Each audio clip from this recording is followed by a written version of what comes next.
Our 4 blocks are pressed, and each one has the seam pressed straight up to the top, not pressed down to the bottom. Make sure that both of the seam allowances go to the top. We don't want to press this with an open seam.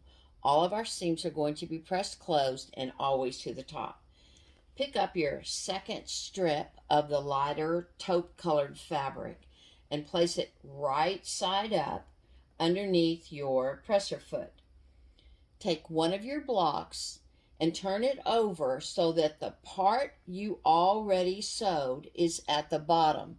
This is the rule we are following for every one of the blocks that we make. We will always sew the next seam with the last seam at the bottom. So now we're going to place this one right side down on top of our second strip of fabric. And again, we're going to start stitching on the strip of fabric, not on the block.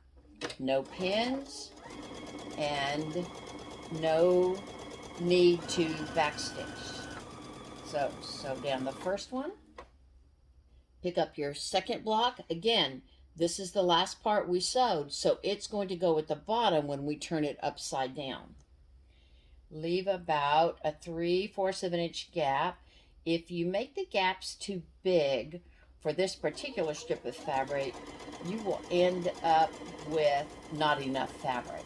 So make sure that you don't make that space between the blocks too big. I've got the third one.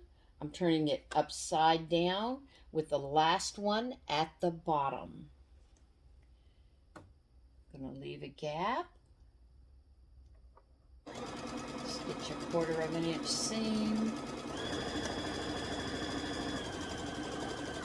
And now pick up the last one, and I have just enough to finish this last block on this last strip of fabric.